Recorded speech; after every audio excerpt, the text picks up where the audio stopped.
Hi, I'm Anika Enchod, solicitor at Williamson Barwick, a specialist employment and industrial law firm. Sexual harassment in the workplace has received a great deal of attention in the past year, particularly with high-profile allegations such as those by former Liberal staffer Brittany Higgins, and the Me Too movement has recently shed more light on the prevalence of this issue. Large industries, such as mining, are being put under the spotlight, with a landmark WA parliamentary inquiry into sexual harassment against female fly-in, fly-out workers underway. As a result, the Sex Discrimination and Fair Work Respect at Work Amendment Act was passed in September 2021 following a national inquiry into sexual harassment in Australian workplaces. The inquiry culminated in the Respect at Work report, which made 55 recommendations to help ensure a safer and more respectful work culture. So, there are a couple of fundamental changes you need to be aware of in both the 1984 Sex Discrimination Act and the 1986 Human Rights Commission Act. First, a new ground of harassment in the SDA expressly prohibits harassment on the ground of sex. This is characterised as unwelcome conduct of a seriously demeaning nature by reason of a person's sex, characteristics of that sex, or gender stereotypes. The conduct must occur in circumstances in which a reasonable person, having regard to all the circumstances, would have anticipated the possibility that the person harassed would be offended, humiliated, or intimidated. The conduct can include verbal or written statements such as sexist remarks. What this means is that the law doesn't allow a person to direct unwanted or uninvited verbal or physical conduct that humiliates another person because of his or her sex.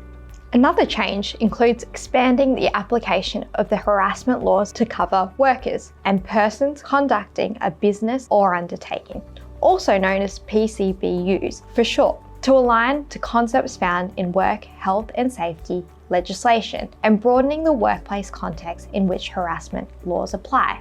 For example, a PCBU, which might be an employer, principal, contractor or subcontractor, harassing a worker or potential worker is now considered unlawful conduct. The definition also covers volunteers, interns and persons who are self-employed. It's worth noting that the PCBU or worker who has harassed another person doesn't actually have to have a working relationship with them. For the conduct to be considered unlawful, there only needs to be a connection that is a direct result of the person being a PCBU, worker, employer, or employee. The third change brought about more clarification in the definitions in the legislation to include judges, members of parliament, and public servants.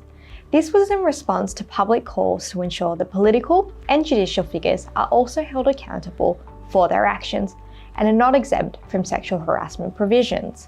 Next, the timeframe to lodge complaints under the SDA was increased to 2 years. This was previously limited to only 6 months. So the complainant will have more time to lodge complaints under the SDA.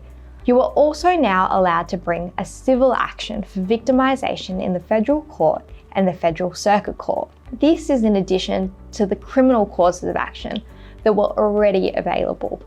Beyond the changes made to the SDA and the AHRC Act, there have also been changes made to the Fair Work Act. First, the Fair Work regulations have been amended to clarify that sexual harassment can be a valid reason for dismissal in an unfair dismissal context. This means that even if the procedure suggests the dismissal was unfair, it will be validated if there have been allegations of sexual harassment proven against the employee concerned. In addition, the Fair Work Commission has new jurisdiction in relation to sexual harassment matters. As of 11 November 2021, the Fair Work Commission has jurisdiction under the Fair Work Act to receive complaints from persons who have been sexually harassed at work and to make stop sexual harassment orders. This is in addition to the Commission's anti-bullying jurisdiction. The expanded jurisdiction covers single occasions of sexual harassment that may not qualify as bullying. And lastly, compassionate leave entitlements have been amended to include circumstances where an employee or their current spouse or de facto partner has a miscarriage. So what are your responsibilities as an employer going forward? Although the federal government stopped short of implementing the Australian Human Rights Commission's recommendation to impose a positive duty on employers to take reasonable steps to eliminate sexual harassment, there appears to be a shift towards a greater responsibility on employers to take a proactive approach towards this issue. The positive duty already exists in Victoria and WA, and Queensland are considering the duty as part of a review of their anti-discrimination legislation. Employers should take a multifaceted approach to this issue. To align your business with all these legislative changes, there are 4 things we suggest you, as responsible employers, can do to ensure a safe workplace for your employees. First, treat the need to prevent sexual harassment seriously.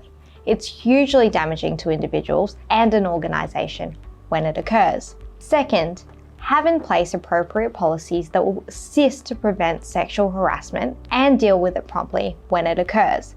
These policies will include a discrimination and sexual harassment policy and a grievance or complaints handling policy, just to name 2. Third, policies are meaningless unless you distribute them to new and existing staff and conduct periodic training. Annually is recommended. Williams & Barwick runs an appropriate workplace behaviour training course to assist our clients for that purpose.